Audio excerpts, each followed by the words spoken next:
Good evening. Welcome to Politics and Prose Bookstore. My name's Rich. I'm a bookseller here. As a lot of you know, we're back to in-person events now, as well as virtual events, partnered and supported events, trips and classes.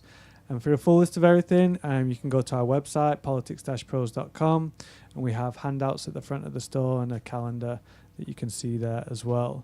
So before we get started with the event this evening, I just want to ask you to silence your cell phones or turn them off so as not to disrupt the event. And when we get time to opening the floor for questions, we've got a standing microphone just to the right of this pillar here. So if you can line up behind that microphone and be sure to speak into the microphone so as everyone can hear your question.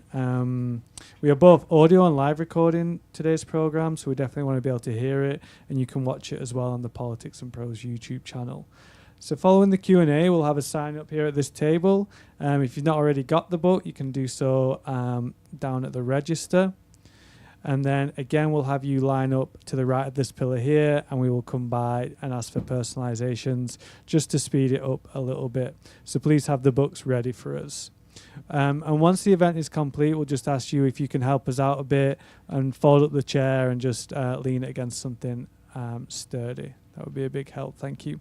So without further ado, we're excited to welcome Tania James. She is the author of novels The Tusk That Did the Damage and Atlas of Unknowns, and the short story collection Aerograms. Her fiction has appeared in Boston Review, Granta, Guernica, One Story, A Public Space, and the Kenyan Review. Her newest book, Loot, is a potent slice of historical fiction spanning India, England, and France, looking at the bloody legacy of colonialism. James's book is a coming-of-age tale, a love story, and a high story all bundled together, and it's been featured on 9 summer must-read lists. That's courtesy of Lid Hub, that little info there. So if you want to start your summer reading, this is a good place to start. James is also a fellow DC resident, so please join me in giving her a warm welcome.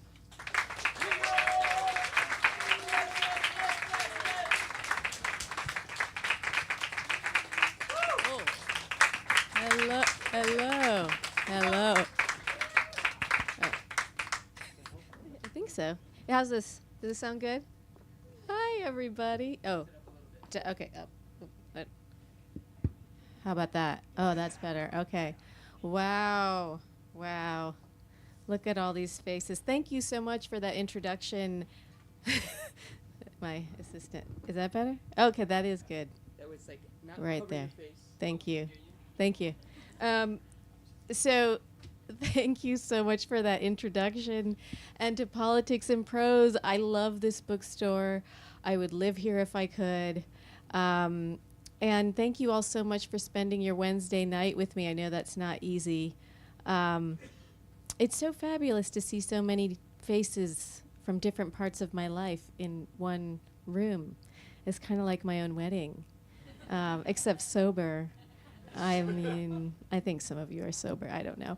I thought I'd talk a little bit about how this book came to be, and then I will read briefly from the novel, and then you all can ask questions, which is actually my favorite part of events like this. So here we go. I published 3 books of fiction before this one. The first one was a novel that came out in 2009, and then there was a story collection that came out in 2012, and then another novel in 2015. And with every book, I felt a growing authority over the stories I was telling. I felt like my confidence was sharpening with every book. And then 3 major changes happened in my life, and I'll mention 2 of them now, and I'll get to the third one later. First, I had 2 children.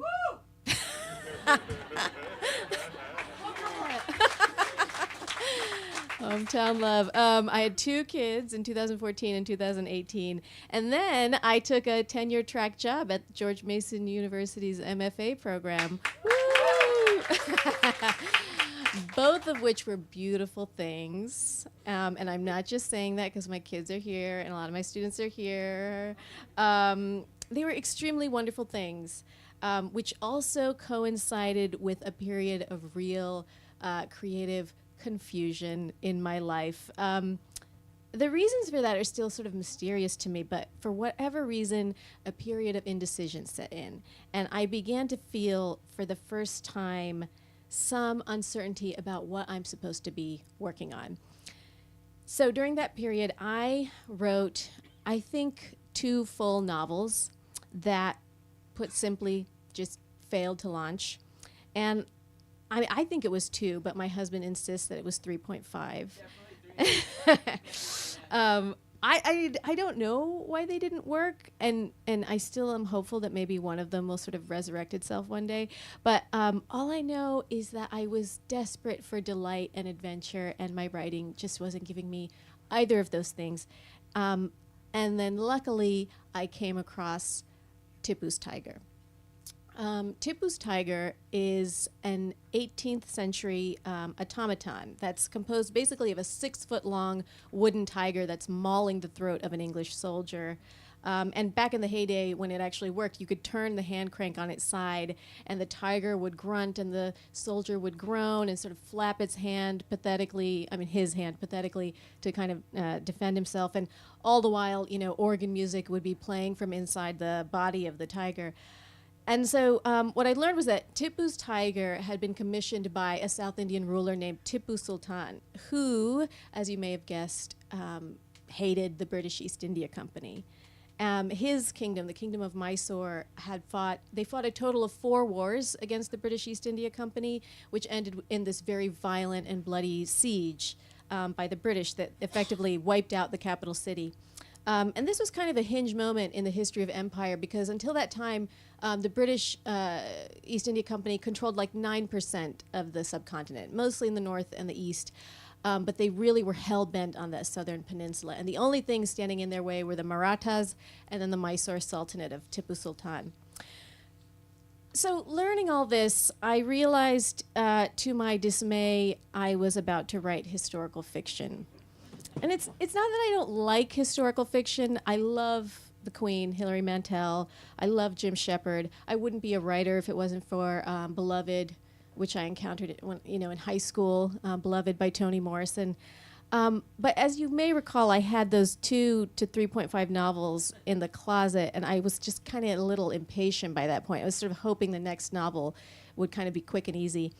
And also I found the research, these historical records and biographies and travelogues to be kind of dense to wade through and kind of dry. But all of that research proved to be necessary, in informing the texture and the context of the novel. But I really felt like it was this object, this automaton, Tipu's Tiger, that was informing the attitude of the novel, which was sort of darkly comic and irreverent and, had this anti-colonialist spirit to it. So the entire time when I was writing this novel, I kept a postcard of Tipu's Tiger over my desk on a bulletin board, and I also kept a printout from an email from my agent. I had sent to her the first 2 chapters of the novel. I hadn't really finished the draft yet, but I was thinking of all those shelved novels, and I was just desperate for some reassurance. And so I asked her, what do you think of these 2 chapters? And she wrote back that she liked them very much. And also she said, if you don't finish this, I am going to handcuff you to your desk. So that I also printed and put on my bulletin board. And those words in that postcard really kind of gave me the fuel to keep going for the next few years. So I finished the book, and a few months ago, I thought I'd show my gratitude to my agent by mailing her a thank you note and a package like this canister of gummy bears, and as a joke, a pair of fuzzy handcuffs. And I put it all in this sealed envelope, which made for a sort of suspiciously shaped package. And I went to the post office, and I got to the front of a very long line. And usually they ask you, is there anything liquid or perishable?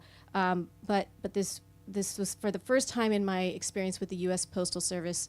The postal worker asked me, what's in this package? And in my reflexive fear of authority, I said handcuffs. And he didn't say anything at first, and he just said, enough said.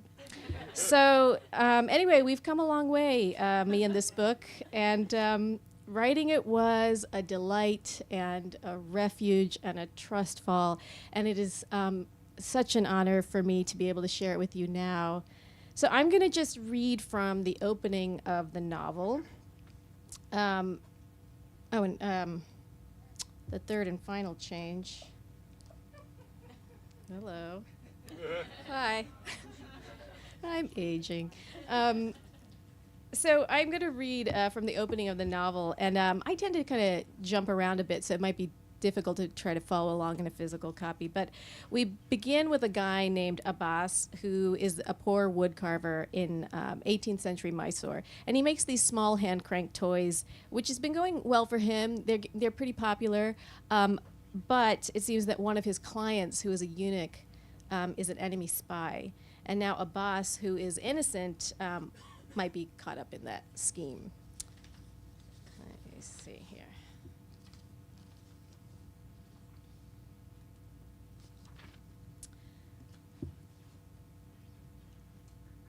On the day he is taken from his family, Abbas is carving a peacock into a cabinet door. He drives his gouged tip into the rosewood, adjusting the pressure with his pointer finger. Grooves deepen, a beak appears. He moves on to sculpt feathers stacked like scales. He excels at this task and has never been so bored in his life. Seated nearby on coir mats are his father and two older brothers, Junaid and Farouk. No more of your toys, his father has told him in private. Beds and cabinets, that's it. The toys only bring trouble. Abbas is trading out one gouge for another when a man appears at the threshold, holding a bayonet that surpasses him in height. By the tiger-striped sleeves, Abbas knows him to be one of Tipu Sultan's royal guards. Are you Abbas, son of Yusuf Muhammad, the guard says. Who's asking? Says Abbas, not as coolly as he'd like. The guard takes a breath. Tipu Sultan, Fatih Ali Khan, the tiger of Mysore, the Padshah of Patan, breaker of Colonel Bailey, and God-given overseer of the state, has summoned Abbas, son of Yusuf Muhammad, to the summer palace. Outside the city walls? Asks Abbas, who has never in his life been outside the city walls. Is there another summer palace? Says the guard. Get up. Abbas stands, his legs tingling with pins and needles. He wonders if he will faint. Wait, says Yusuf Muhammad, following Abbas and the guard into the lane. He's only 17. Let me answer for his crimes. What crimes, says Junaid. What is all this about? Did I say crimes? I meant misdeeds. Yusuf Muhammad drops his voice low. Is this about the eunuch? Eunuch, says the guard, affronted. I can speak for myself, Abbas says quickly.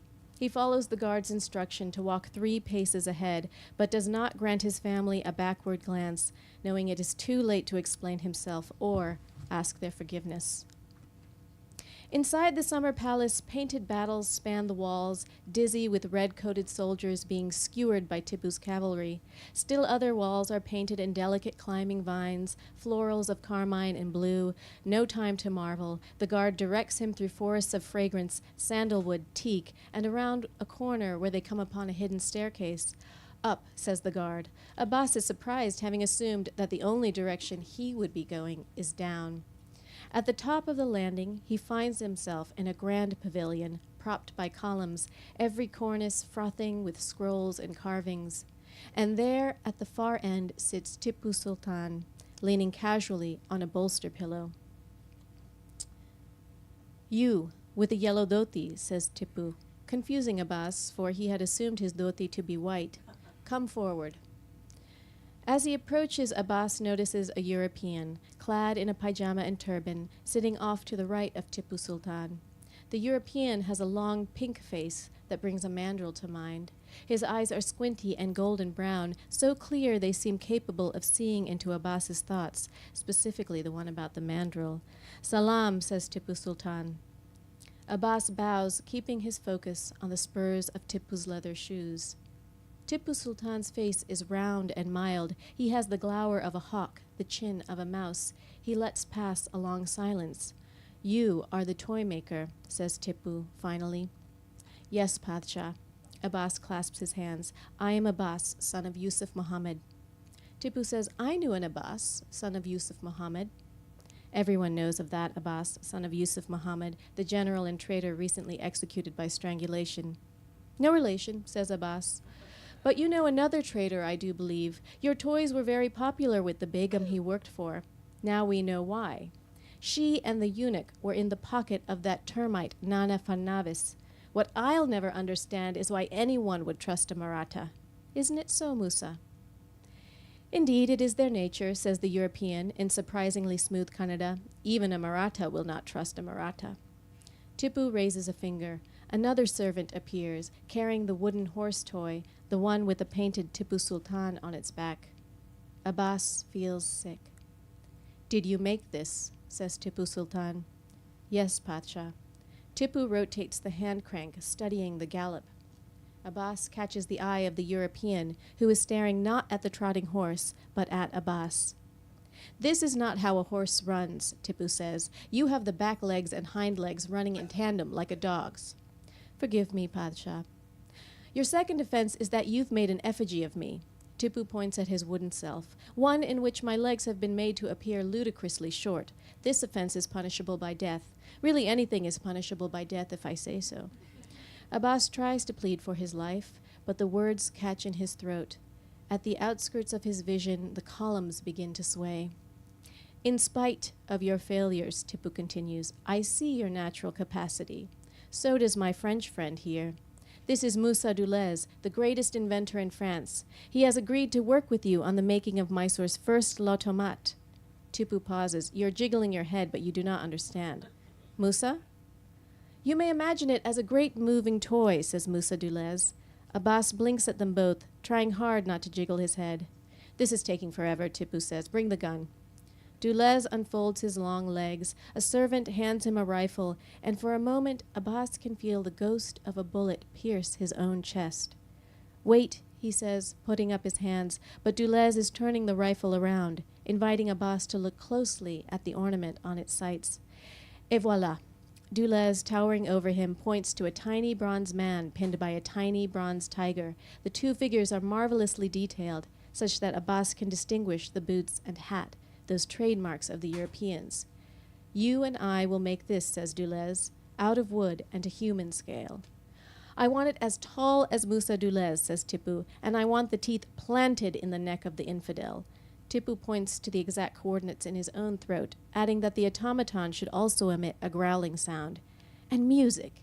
It would be most amusing if the toy can play music. Tipu and Du Leze discuss what kind of music. Abbas studies the ornament, trying to picture a musician crouched inside the tiger, perhaps playing a flute. In 6 weeks there will be a party for the unveiling, says Tipu. I expect perfection. I'll stop there. Thank you.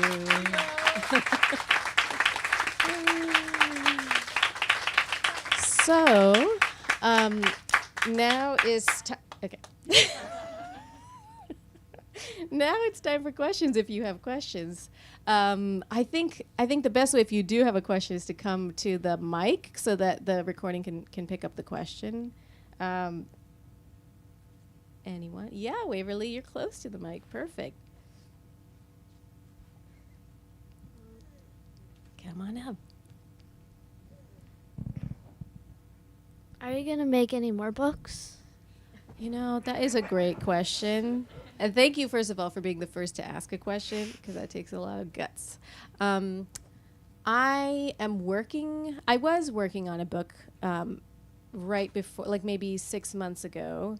And so far, I'm in the kind of wading into the waters phase. Like I'm doing more thinking than I am actually writing, or I'm thinking about the characters, I'm thinking about the story, but I haven't actually started writing. So I'm hoping, after doing some more readings, my mind will calm down and I can get back to it. It takes a long time, though, for me. Good question. Anyone as brave as Waverly here? Hi, Sam. Real simple. Not simple at all. When you're writing historical fiction, what do you do when the history gets in the way of the fiction? When it's too complicated, when it's too many moving parts, or just not doing what you need it to do? That's a great question. When the history gets in the way. I'm trying to think of... I think for me, I really try to think about the aspects, the events of history that mattered to this particular character. And I just kind of went where it was sort of, I just did what was exciting for me. So sometimes I'm close to his character, and, history filtered through the perspective of a very ordinary person. It's pretty easy to simplify because he wouldn't be aware of like the kind of large global forces going on and, battles going on in, other, it's this sort of like larger scale kind of international diplomacy and politics. He just wouldn't be aware of all that, but he would be aware of who's invading right now. But there's also parts of the novel where I just indulged in the kind of, there's a section in the novel that's from Tipu's perspective, and I kind of leaned in and tried to throw as much as I could into that section, knowing that there might be some readers who are like, okay, this is a lot of information. I think the problem is when I feel like as a reader, I'm doing a lot of, learning, like it's just purely educational. I feel like any scene, any chapter has to be doing more than one thing at the same time. So while perhaps trying to impart a lot of information, I'm also trying to entertain. I only include history as much as it's going to entertain me. It's something I find absurd about certain aspects of history, or something I find, enraging, I might include. So I feel like it's sort of, I'm just sort of going where the compass of my own interest is taking me in some ways. But that's a tough question, because I feel like you're writing historical fiction too. It's you do all this research and you know so much, and it's sort of hard to then not, in your excitement, try to share the things that you know and that kind of delight you, because there's so many nooks and crannies that you've been going down. But yeah, I guess it's a kind of a gut thing. Yeah, you want to ask me something? This is my son, Luca. He's a writer, too. So are you making a second part of after they get the tiger? Like a sequel. Yeah. I think about that a lot, actually, because I know you like books that have sequels. Like, you read a lot of books that are like book 1, book 2, book 3, and it would be cool. But for me, once the book is over, once I finish the book, I don't really think about those. I'm not really as curious about them anymore. It's almost like when I'm writing the novel, I'm really just like, what are they going to do next? And now what's going to happen? And then when I leave them, I don't have any more questions anymore. And in some ways, the reader is the one that has the questions. I kind of pass it on to the reader, and I move on to something else. We can talk about it. Yeah. Wait, well, don't go that way. Go the other way. Okay. Good question. Hi. Oh. You were next. Go ahead.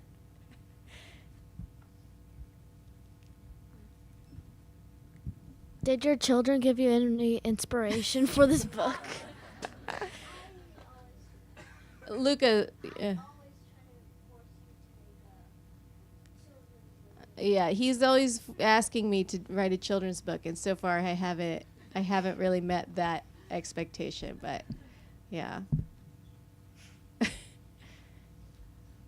Hi. My question is from someone who never goes to the museum without visiting Tipu. My husband has a postcard, the same postcard, I'm sure. So my question was, as I was listening to your reading, did your historical research give you any information at all about who might have made it, or is that part of your creation?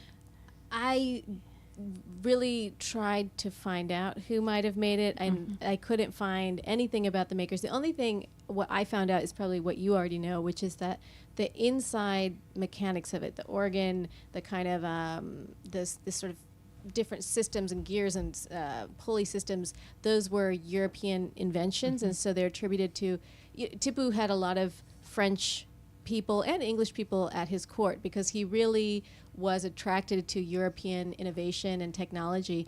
And so I found the name of a clockmaker at his court named Leze, and so I built a clockmaker out of that character. And then I just kind of came up with a woodworker named Abbas, because I knew that the outside, the exterior, was in the local carving style. So I didn't really have much to go on. But in some ways, I think that's kind of a blessing, because if I had even, a bit more to go on, I might have felt sort of like, oh, I don't want to step on the toes of people who existed. And in some ways also, I felt like this gap in history, it almost became a part of the character, that need to leave a mark, that need to kind of leave something of himself behind. I think that subconsciously I was probably thinking about the fact that he was forgotten, like so many forgotten artists. So Right. yeah, I don't really know anything about who made it, though, in reality. Right. And it sounded like it was a sort of family workshop practice. That carving. Yeah, I when I went to Mysore and I looked into the tradition of wood carvers, Tipu had brought wood carvers from different parts of India, and a lot of times I think a lot of like these kind of craft trades come down through the family. So I sort of imagined that would be the case. Again, I don't know. Yeah. Yeah. Okay, thank you. Thanks for the question. Hi. I'm guessing that the research for writing historical fiction is an interesting combination of desk research and then actually being out in the world. And was there a moment when you were traveling physically to research the book that really stood out to you as being particularly evocative, or having a moment of insight that shaped the book in some way? Well, I tried to go to India for a long time, and because of the pandemic, I couldn't go. And I thought, well, maybe it's okay, because this is historical fiction. It's not. No one can really tell me, well, you got 1794 Mysore wrong, because But I finally did go to Srirangapatna, the capital city, and it was very kind of haunting, the ruins of that city. One of the things that felt like thematically important was, because we're talking about erasure, they had this marker of all the names of all the English officers who had been killed, or British officers who had been killed in the siege. There's really not that many. And then they had like kind of like marks for the Madras sepoys who fought for the British, who also died. But there's no monument, even like to this day, of all the people who were Mysorean who died. And presumably there were countless numbers of people who died, but that this one monument was to the victor, and everybody else goes unmentioned. Those who go unmentioned felt almost like it was part of the, like, I don't know, it sort of sounds kind of mystical, but I got a sense of some eerie kind of hauntedness to the place. And also what was kind of haunting to me were these rain trees. They're very, very tall trees, and they were probably the only things that are still standing from that time that are alive. And I just kept thinking, these trees, what they've seen, I just, so none of this actually went into the novel. It was more just like things that were feeding my own interest, and where I'm placing my attention, I guess. Yeah. Almost like a visceral experience. Yeah, yeah. You want to tilt it down? There you go. Do you only write historical fiction? No, actually, I've never written historical fiction. This is the first novel I've written. I wrote a short story of historical fiction, which was much simpler, because I didn't have to spend a lot of time painting a place, and it's just a shorter canvas. I feel like this will be my last time, but it was a lot of work. But then I say things, and then I will probably end up writing a sequel to this book, and but that's a good question. Thank you.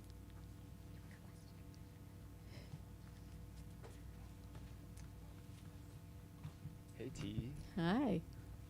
So my partner and I had the pleasure of reading the novel out loud to each other But what you just did was really amazing. And I'm thinking I really want an audiobook version of Tania James reading her own novel.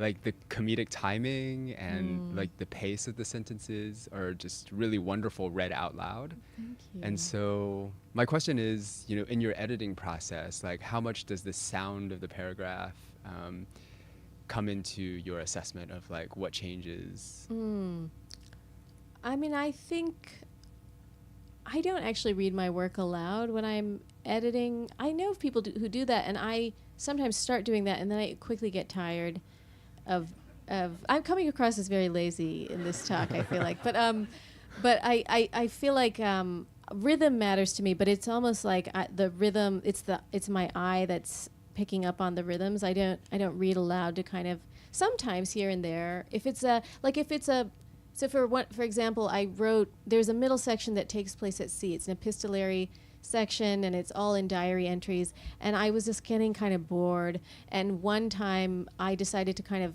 impose a formal constraint on myself, which was to write this entire section in monosyllabic words, just to play, you know. I mean, we talk about this sometimes, that disrupting your pattern is a way of playing. Yeah. And so I did that, and that I remember reading aloud and kind of enjoying focusing on the sound of it and seeing what different emotional register kind of arises out of focusing on sound. But normally I'm paying attention to the rhythm, but I'm not necessarily doing that by reading it aloud. Yeah, I appreciate your I didn't even think to ask to narrate my own audiobook. They just told me about this narrator, and I feel like he's an actor, he's a trained like in the way he uses his voice, but I would love to try one day, just to learn how people do it. It's such a, I don't know, it's a pretty impressive skill. Thanks. Also, I just noticed your dress, which is awesome. All the tigers. Not on purpose. I don't know. What do you mean? Tigers. Yeah, I didn't know what was. I didn't know. What does writing feel like to you? That's a good question. Okay. I feel like when it's going well, I feel like I don't have a body almost. Like I'm just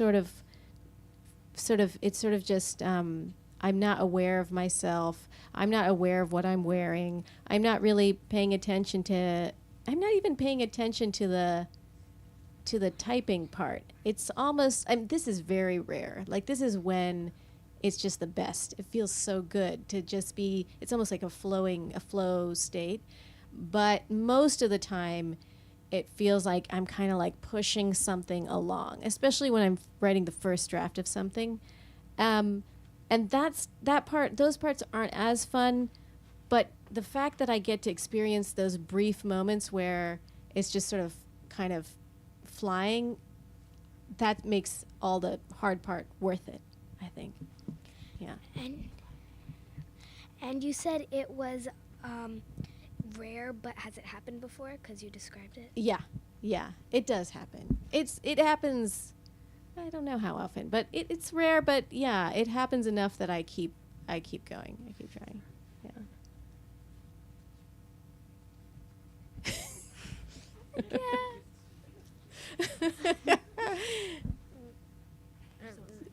Go ahead. What's your question? Do you feel any emotions when reading this book? Do I feel any emotions from reading this book? These are good questions. Gosh, nobody's asked me these questions. Kids, they just go right to the gut. Well, as when I first read through it, I don't actually reread the book once I've written it, and I think it might be because I have to read it so many times before it's published. I read it so many times that I can't look at it again. It's not that I hate it. I'm just tired of it. And I think, prior to that, when I read it, I feel like, oh, I wish I'd changed this. I wish I'd changed that. I don't know. But now I just kind of feel like it's fine. I feel like it's a little bit of a stranger to me in a weird way. Like it's almost like I don't I recognize it, but I know that the farther along I get, the older I get, the more time I get away from it, that it feels more and more like something that somebody else wrote. And each other book of mine, it feels like, even more distant from me. Yeah. Hi. Hi. I was curious about the sort of background story of the title. So I think the English word loot comes from the Hindi word loot. Yeah. Is that part of it? Yeah, lootna, to plunder. I think it was around this time in the late 1700s that loot entered the English language. And I just liked the kind of metaphoric weight of that it's yet another thing that's being taken and subsumed into English. I feel like this was one of the earliest things that came to me in the novel. In my research was that word loot, and I always have such a hard time with titles. It takes me a while, and I'm always kind of like, I don't know. But this one, it just caught me early on, and it really was helpful to me. It immediately kind of brought the thing into focus for me when I was, when I was just every draft. It had this kind of contemporary, modern feel. And I liked having that for a book of historical fiction because I didn't want it to feel like it was, I didn't want it to feel romantic, I guess. I didn't want it to feel sentimental. I wanted it to be sharp and sort of critical. Yeah. Thank you. Great title. Thank you. Hi. So I will read the book. I just bought it today. Cool. So first I wanted to thank you for writing about this character. Actually, I remember going to Mysore when I was like 10, and we went to Tipu Sultan's tomb. Oh, wow.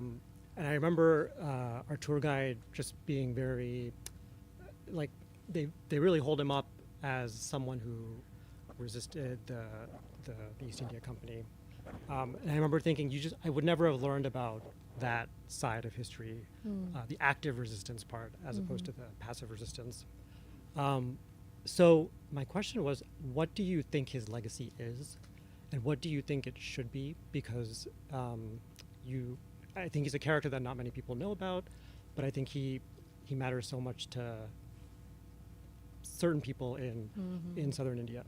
I mean, I think his legacy is huge and in ways that we don't necessarily realize because his significance was, for political reasons, there's a reason why we don't know so much about him. Like the British Empire was trying to kind of reduce his significance and spread all his, all these things that people could have held on to and made into kind of iconic things and made him into a saint. They purposefully, tried to reduce his importance.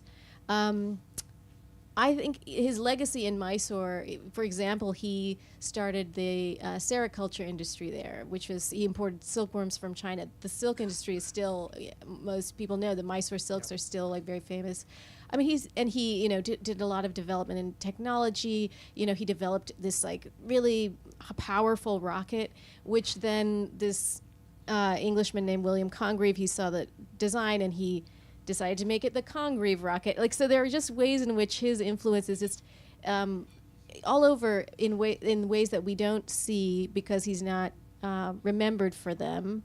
And I wouldn't have known. It's only because I've been doing this sort of research. I mean, I think legacy is an interesting thing. There's the person we remember, and then there's the actual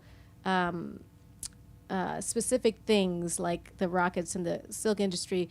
As far as his legacy, I think in India is a sort of very controversial figure. And, even when I went to India, when I went to Srirangapatna, there was a mosque there, and there was this sort of Hindu nationalist group protesting there, saying that Tipu Sultan, this used to be a temple, and he destroyed it to build a mosque. Even though there's no sort of evidence of that, and people there were like, that's not true, and he was actually very, he was a very kind of brutal ruler in some ways, but one thing he was interested in, as he was interested in not just tolerating Hindu perspectives, but welcoming. And he really understood that he had to have the kind of loyalty of both religions.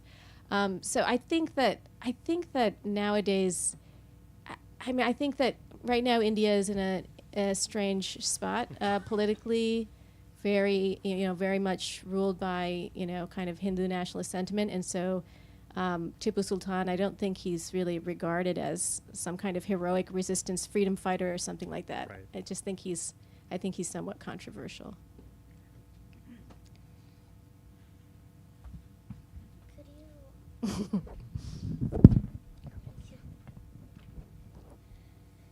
How do you feel when you write? That's a good question, but I kind of answered it. But I mean, that's a good question though, Luca. So I feel like it's kind of like, when you're on your bike and you like take your arms off the handlebars. Yeah.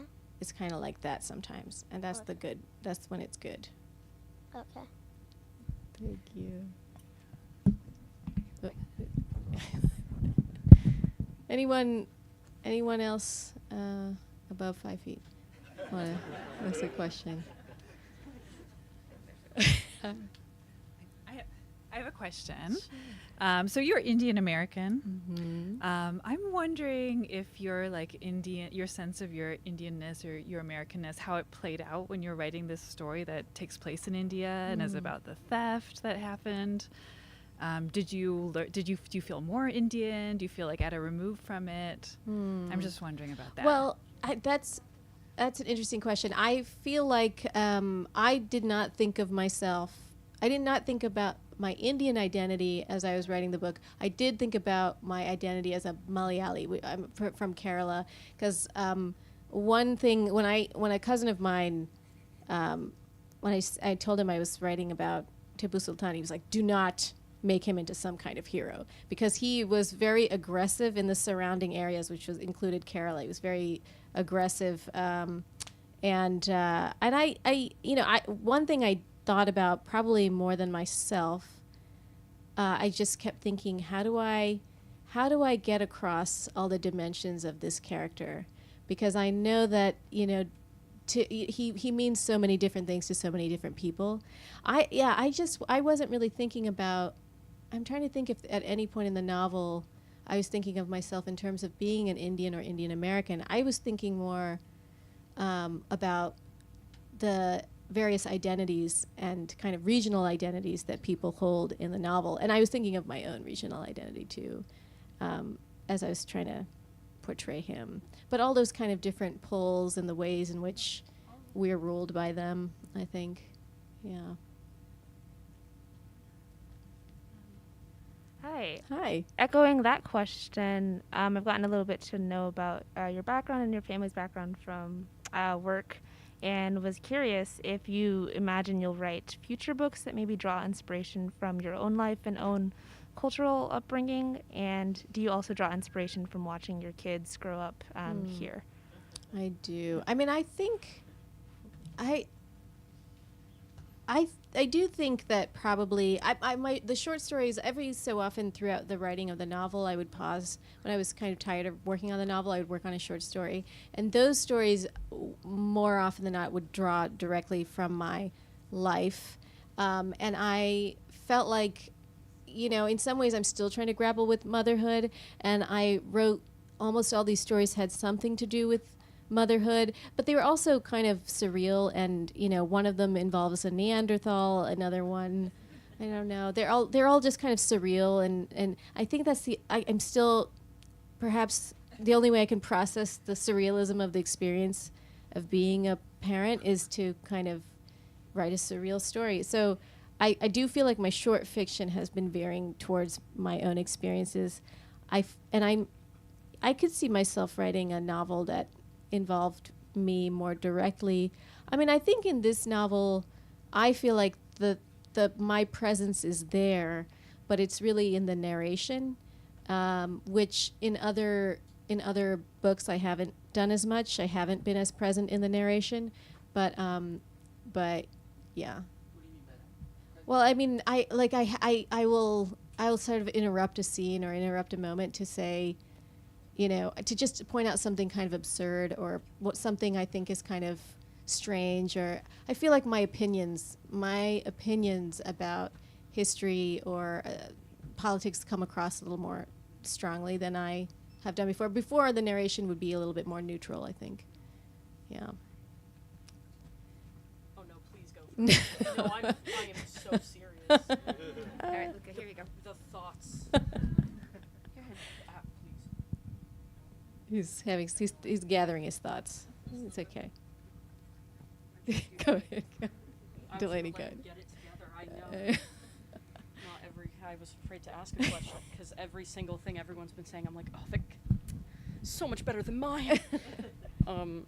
Hey, if I remember correctly, during some of our time in the MFA, you assigned a piece that also featured an automaton, and I was just kind of interested. Oh no, you're trying to remember. Yeah, I can't remember the remember. title, which is a little bit cringe of me. Yeah. I just am wondering, because automatons in general are like something that's very interesting, and a lot of your work that also has to do with the idea of creation. And I was just kind of curious about what it is about either automatons or creating art in general as a narrative is something that interests you. Yeah. It is something that keeps coming up in my work. I feel like there have always been like filmmakers or people who might be novelists. Like in this novel, there's also a novelist. I mean, people who are trying to. I feel like it's a way of interrogating power in some ways, particularly with film and with writing novels. Like when there's a novelist in the book, it's a way of thinking about who has power over the story when you're the one writing the story. And probably something I was thinking about as I was reading all these historical records that are clearly so biased. And I guess in terms of the automaton, I know that story is The Chess Player of Melzel by Aisha Papatia Bucek. I loved that collection. It's called the Trojan War Museum. And I think automatons are really cool because they were so they were kind of scary at the time in the way that AI is scary right now, in that they were causing people to think about are we playing God right now? Are we replacing? I mean, this was a rational, perfectly reasonable fear that a lot of craftsmen were like, are we going to be replaced by these things? And the sort of playing with fear. I was also thinking about Frankenstein, which is also around this time, So the sort of the kind of wonder of the automaton, but also and the whimsy, but also there's a kind of eeriness to it. There's a kind of uncanniness that I liked playing with too. Yeah. Thanks for reminding me of that story. Uncanny Valley is where yeah. So when you're here right now, do you feel famous and all, or do you just feel like yourself? That is a good question. I think when we think of famous, we think of Taylor Swift. Okay. So no, but because these are all my friends, kind of, basically. But so I feel good, but I don't feel famous. I'm happy I'm not famous actually, because I like to walk around in my sweatpants outside. But Okay. thank you. Oh, he's gonna drop that.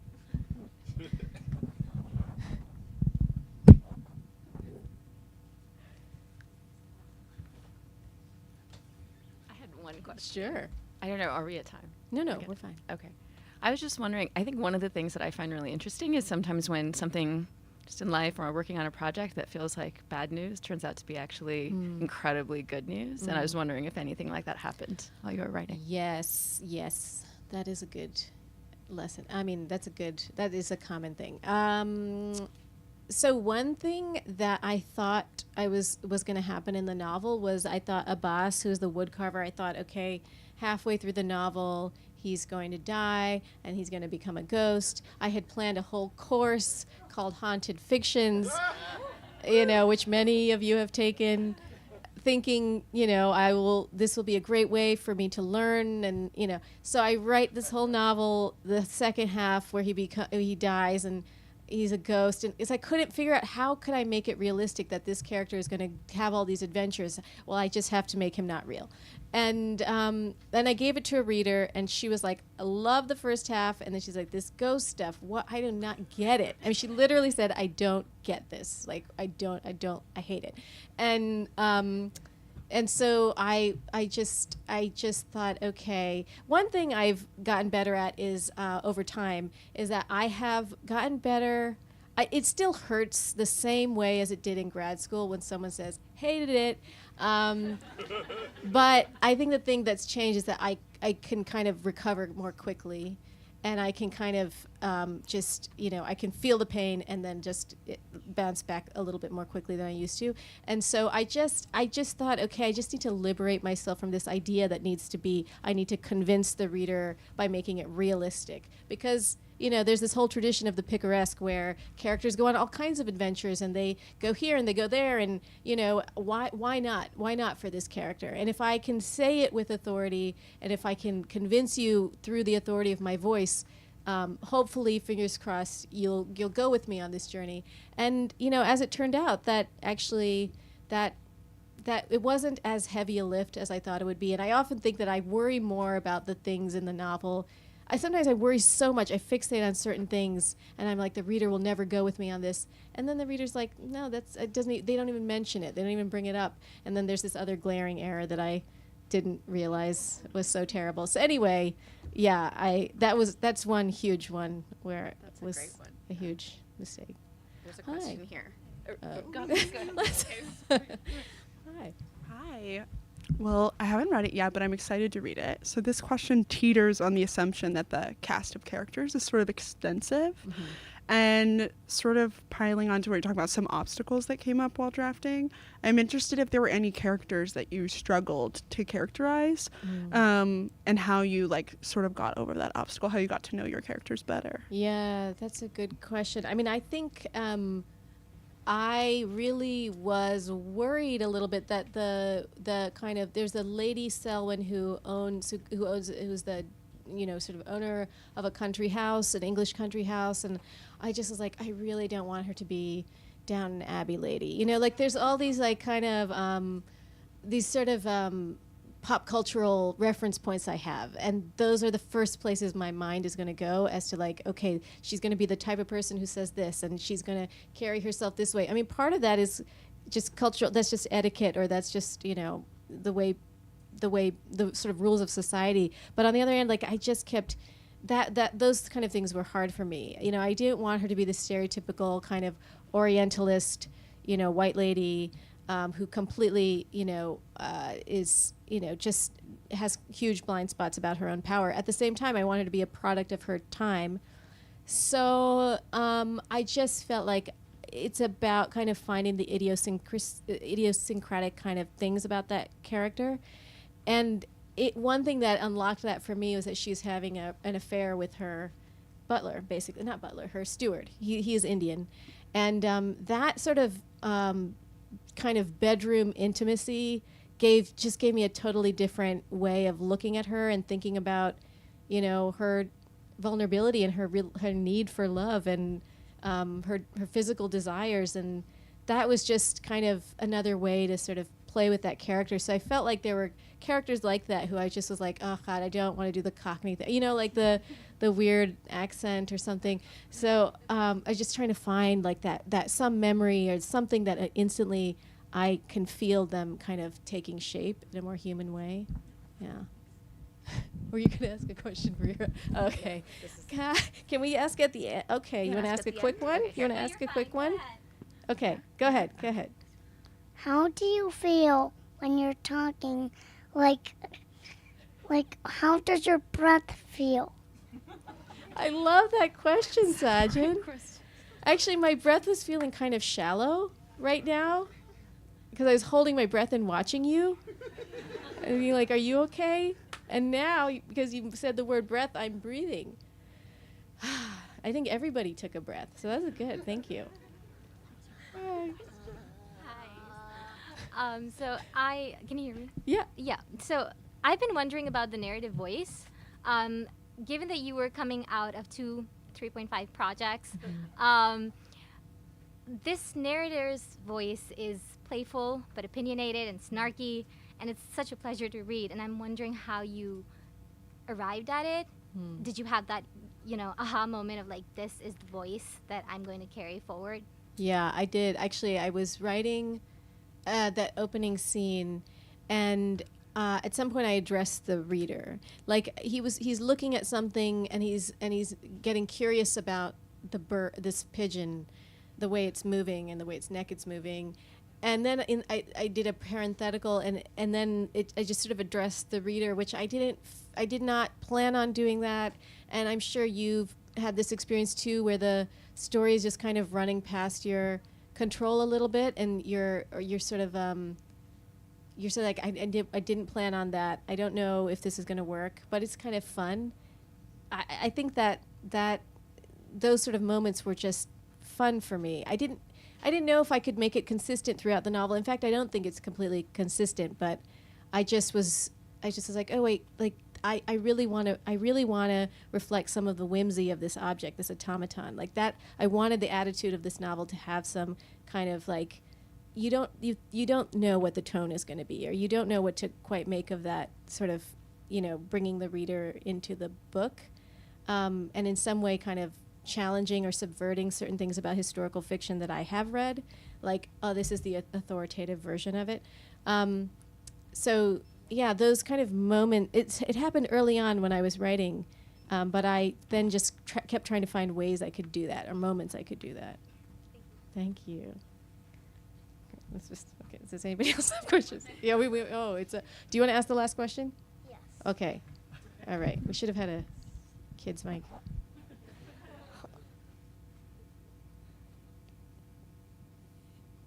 Do you feel like the reader, even though you don't know who's ever's reading this book, do you think you know that they support you, or do you not? You know what? That's a good question. I care about what people think. I do. It concerns me, especially when a book is coming out. I'm paying attention to every review. I'm paying attention to everything that somebody says to me. If someone says something good to me, I'm like, yeah, that means the book is great. And then if I read something negative, I'm like, this is the worst book that ever was written. So in the beginning, it's sort of like my emotions are going up and down, up and down. And then at some point, I think my mind just gets bored with that kind of paying attention to what other people think. And I sort of like get a little more calm. And I don't want to say I don't care. I do care, but I feel like a little bit more distance from what other people think, and I feel a little bit more comfortable with what I think.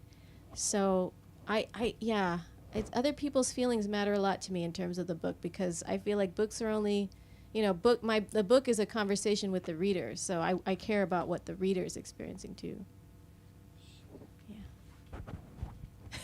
But thank you all so much.